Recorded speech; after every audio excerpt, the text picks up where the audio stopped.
ಸಜ್ಜನ ಬಂಧುಗಳಿಗೆ ಪ್ರಣಾಮಗಳು. ಇಂದು ನಾನು ಬಸವಣ್ಣನವರ ಒಂದು ಸುಂದರ ವಚನದೊಂದಿಗೆ ನಾನು ನಿಮ್ಮೊಂದಿಗೆ ಬಂದಿದ್ದೇನೆ. ನೀರಿಗೆ ನೈದಿದೆ ಶೃಂಗಾರ, ಸಮುದ್ರಕ್ಕೆ ತೆರೆಯೇ ಶೃಂಗಾರ. ನೀರಿಗೆ ನೈದಿದೆ ಶೃಂಗಾರ, ಸಮುದ್ರಕ್ಕೆ ತೆರೆಯೇ ಶೃಂಗಾರ. ನಾರಿಗೆ ಗುಣವೇ ಶೃಂಗಾರ, ನಾರಿಗೆ ಗುಣವೇ ಶೃಂಗಾರ.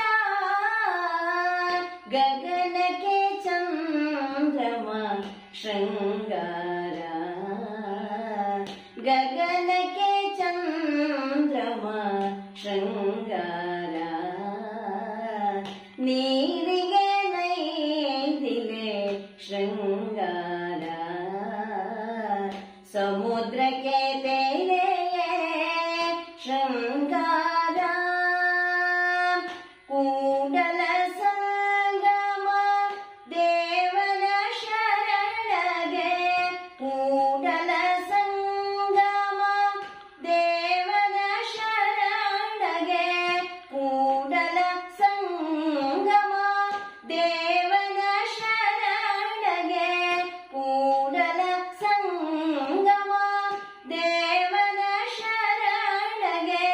ನೊಸಲ ವಿಭೂತಿಯೇ ಶೃಂಗಾರ, ನೊಸಲ ವಿಭೂತಿಯೇ ಶೃಂಗಾರ.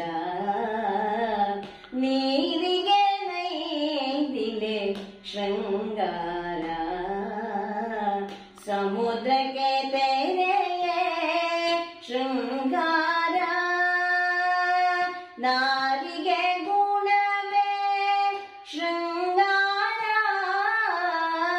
ನಾರಿಗೆ ಗುಣವೇ ಶೃಂಗಾರ.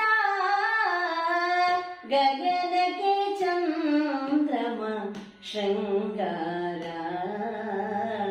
ಗಗನಕ್ಕೆ ಚಂದ್ರಮ ಶೃಂಗಾರ. ನೀರಿಗೆ ನೈದಿಲೆ ಶೃಂಗಾರ, ಸಮುದ್ರಕ್ಕೆ ತೆರೆಯೇ, ಸಮುದ್ರಕ್ಕೆ ತೆರೆಯೇ, ಸಮುದ್ರಕ್ಕೆ ತೆರೆಯೇ ಶೃಂಗಾರ. ಮುಂದಿನ ಇನ್ನೊಂದು ಸುಂದರ ಗೀತೆಯೊಂದಿಗೆ ನಾನು ನಿಮ್ಮ ಮುಂದೆ ಬರ್ತೇನೆ. ಅಲ್ಲಿಯವರೆಗೂ ಹರೇ ರಾಮ, ಸರ್ವೇ ಜನಾಃ ಸುಖಿನೋ ಭವಂತು.